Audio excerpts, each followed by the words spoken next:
Sunnahfollowers, protectors of the Sunnah. Sunnahfollowers, protectors of the Sunnah.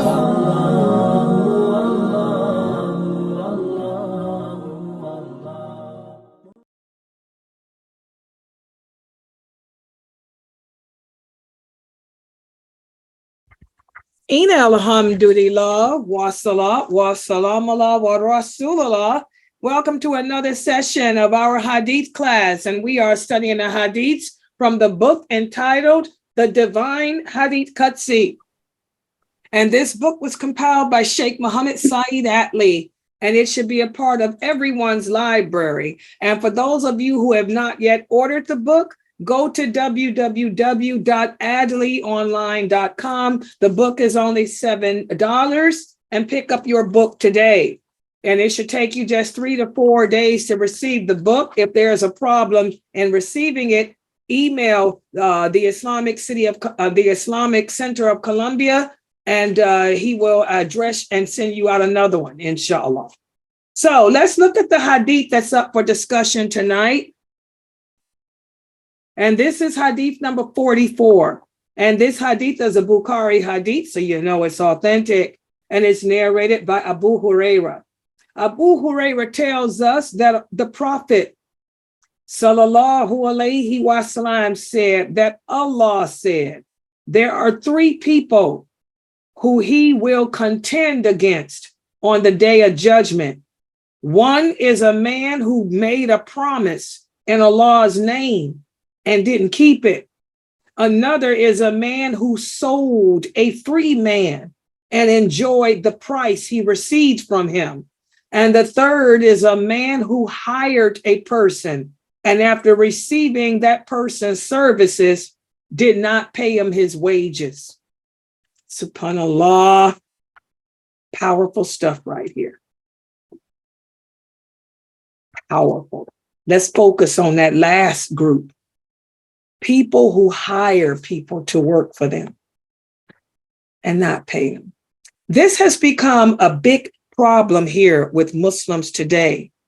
Do you guys know how many people will call me or email me and say, dear Sister Layla, I hired a Muslim brother from the community to come and put my roof on for me.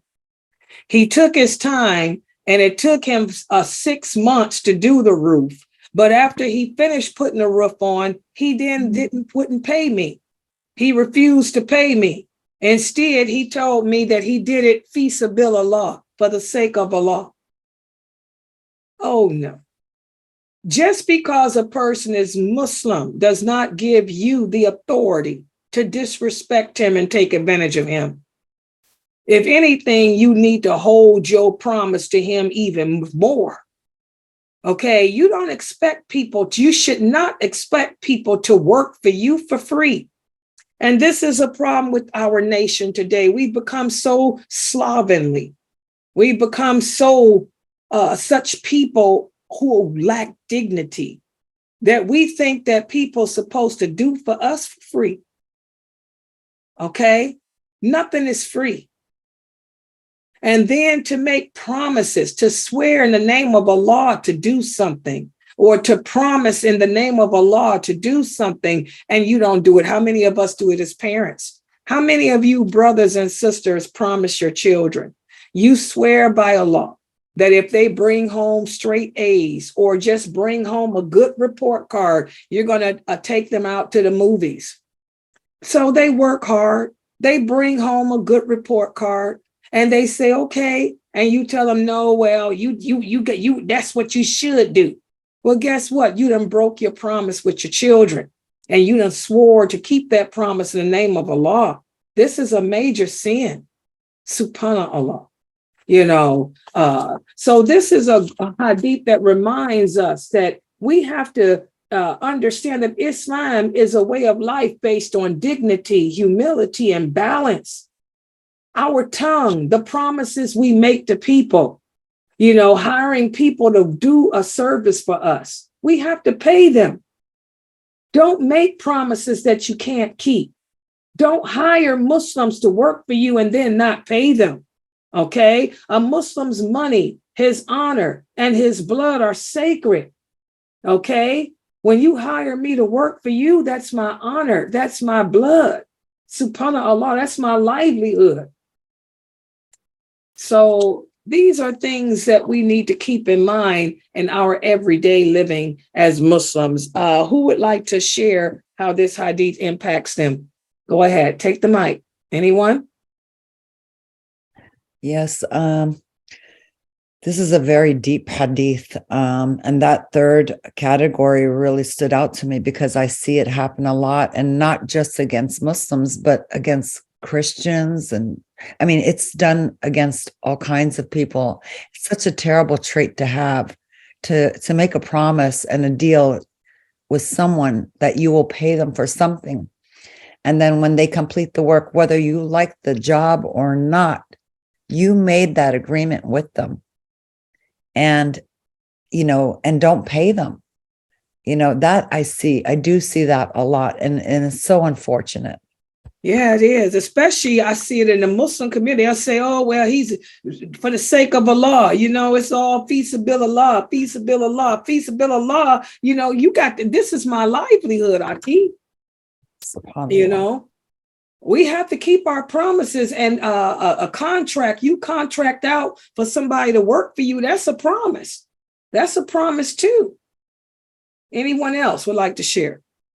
Yeah, this remind me of when someone is very happy and then they like literally try to make a promise to you, and then when they're very happy, they like try to take it back, which you shouldn't do, or like when they're not happy, or like saying like, oh, remember what I did that to you and stuff like that. Like you did it for Allah, so you shouldn't like take it back. Or also like when parents like say they're gonna do something for you, inshallah, and then when they come and they will like try to blame it, like I say inshallah, like I didn't say it like in a mean way. So like this remind me of like we should like be careful in our action, and like if you say you're gonna do something, just do it. But if you don't think you'll be able to do it, then just like don't say you're gonna do it, because that's now with you and Allah now.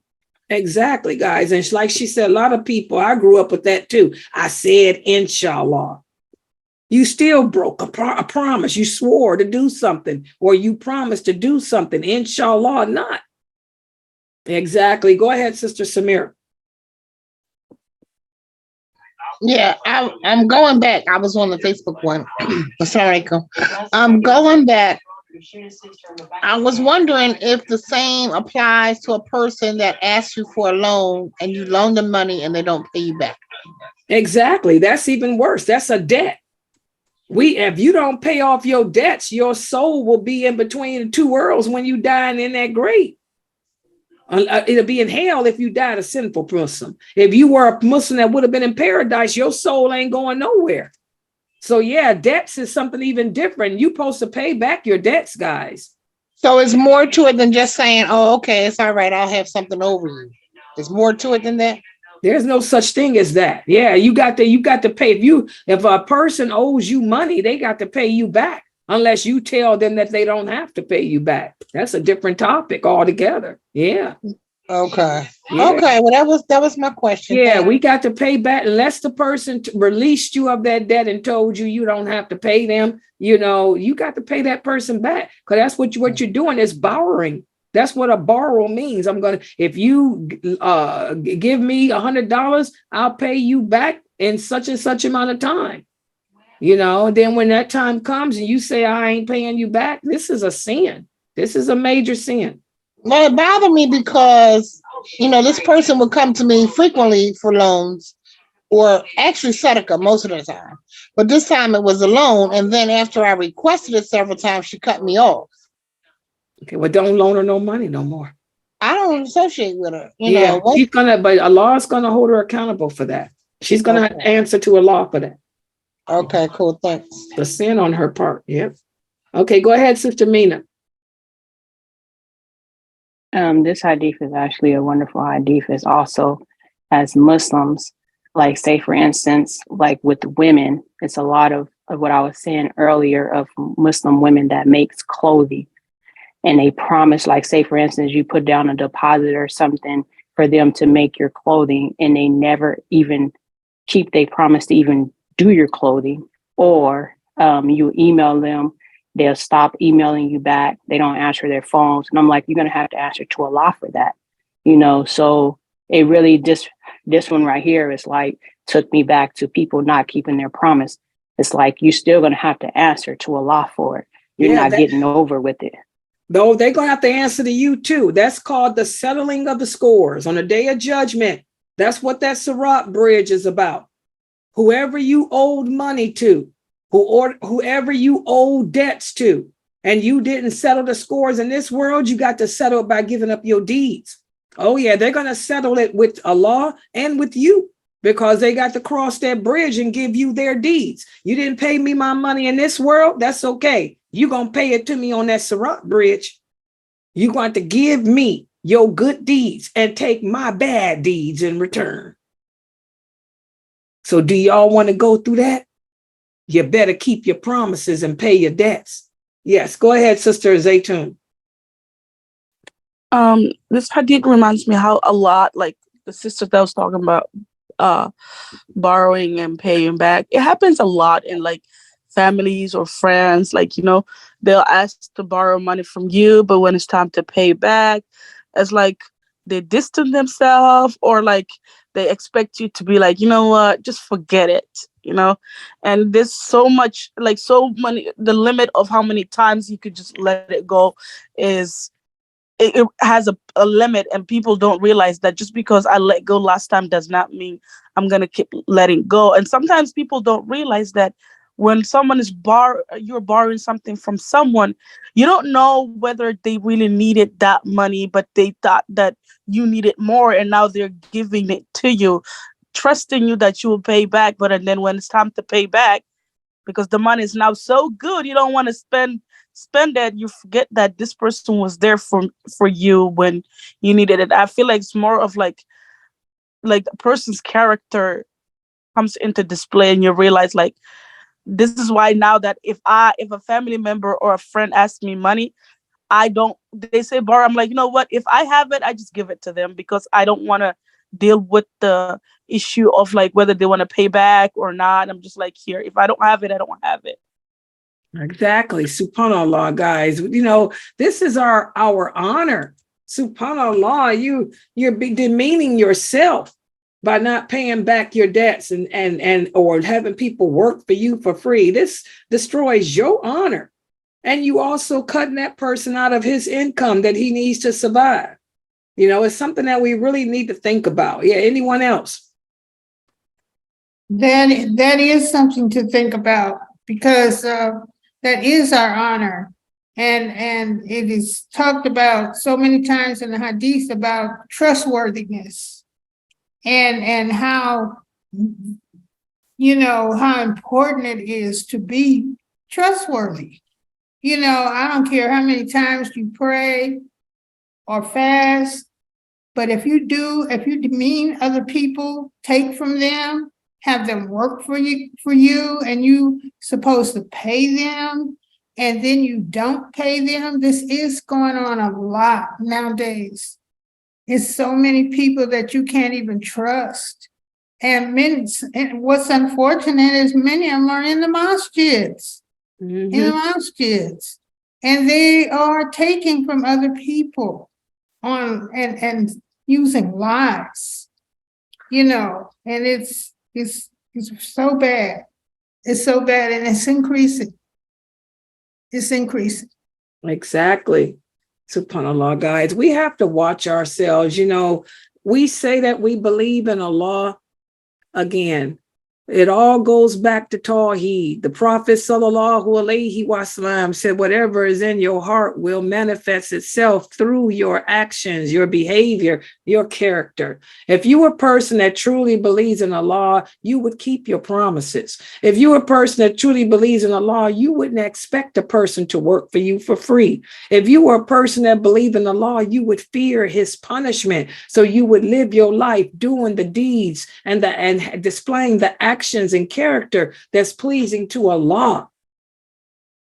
I want to thank everybody for joining and participating in this session of our Hadith class. I want to remind everyone that tomorrow is our Ask Sister Layla live show.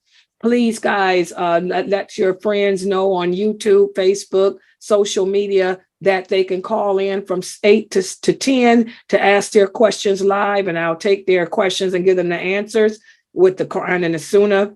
So, subhanakallahumma wa bihamdika ashhadu an la ilaha illa anta astaghfiruka wa atubu ilaik.